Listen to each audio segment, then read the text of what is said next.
President Trump's White House wants to replace Obamacare before the 2020 election. Just do not ask them how. What is the plan that the White House will have to replace it and not so that 20 million Americans are not suddenly without health insurance? You should rest assured that 20 million Americans will certainly not be without health insurance. There were promises as well. CBO Why should I rest assured if there's no plan? Because there were promises that CBO said that 24 million people would be on the exchanges by 2018. In fact, the number was a third of that.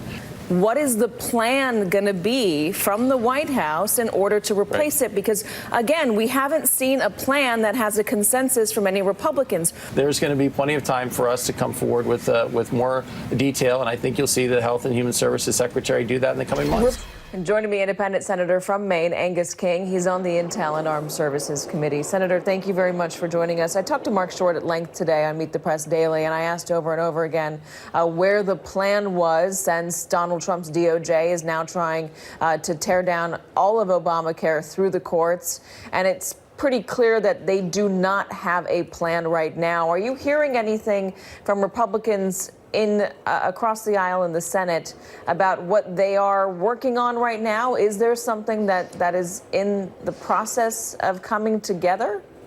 Katy, I almost laughed out loud when Mark Short said, we've got plenty of time to put together a plan. They've had 9 years to put together a plan. They haven't put together anything that remotely resembles a plan.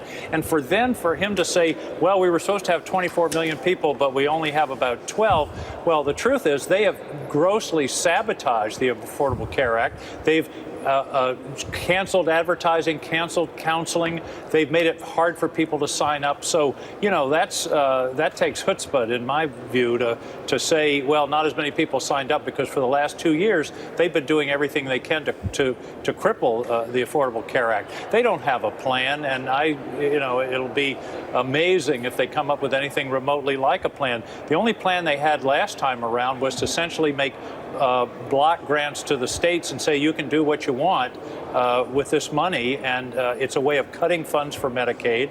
It really undermines. And by the way, there are a lot of provisions of the Affordable Care Act other than the ones that provide coverage to people. For example, being able to keep your kid on your policy until he or she is 26 years old, that would go away. The donut hole closing for seniors in Medicare on drug benefits, that would go away. So there are all enormous ramifications. I've seen figures up to over 50 million people would have pre-existing conditions that wouldn't be able to get insurance, and I think well over 300 million people would be affected by the repeal of the Affordable Care Act. I don't understand why these people don't want people out in America to have health insurance. It just has never made sense to me, and it certainly doesn't now.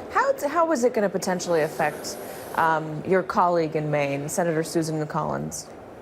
Well, as you recall, she was one of the ones who voted against the repeal efforts last in the summer of 2017, along with Senator John McCain and Lisa Murkowski. So she's been a staunch supporter of this, and she knows from personal experience. I marched behind her in a parade in Eastport, Maine that summer, and saw people coming up to both of us. And in a parade, usually they say, hey, congratulations, happy 4th, welcome to town. This time they said, save our health care. And people came up and brought their children and say, please don't let them take away the health care that this child has today. So I suspect that Susan Collins is going to be a tough sell on some kind of half-baked plan to supposedly replace the Affordable Care Act. Well, I wish they'd start talking to us about fixing it instead of being so hell-bent on destroying it. Well, do you have any idea what Republicans are telling Donald Trump? Because there's reporting out there that some Republicans have said that now is not the right time. They don't want to relitigate this. 2018, those elections were basically all about health care. You had Republicans trying to run on it as well. One of your new colleagues, Senator Josh Hawley, ran on protecting pre-existing conditions, even though when he was Attorney General of Missouri, he filed to overturn Obamacare. Right. Obviously, Republicans see health care as an issue that they need to be stronger on. Do they behind the scenes want to keep Obamacare Obamacare in place and keep it steady and don't want the president to touch it? What are you hearing when you have conversations with your colleagues? I can't report on private conversations, but I think the Republicans were kind of stunned on this move the other day that, you know, the president had a good day on Sunday where the Barr letter came out and he was taking a victory lap, and then all of a sudden it was a self-inflicted wound to take this step, which apparently was against the advice of the Attorney General, against the advice of the head of Human Services. At least that's what we're learning. And I think it was against the advice of a lot of Republicans. They had something that was going for them, and then all of a sudden now they've shifted the ground to an issue that I think had a great deal to do with the Democrats taking the House in 2018. And quick question: if the courts rule in the president's favor, rule in the DOJ's favor, and do dismantle Obamacare, do Democrats have a plan to replace it that they're going to be putting forward?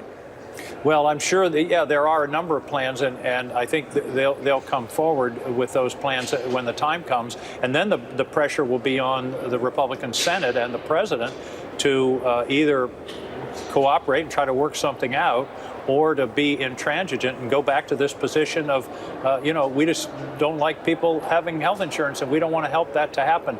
It's a loser politically, and it's also bad policy, and it hurts people. These are real lives. These are people that the whole thing of pre-existing conditions. There are millions of people that could never get insurance before the Affordable Care Act, and these folks want to take it away. It makes no sense, policy or politics. Senator Angus King. Senator, thank you very much for joining us. Thank you, Katy.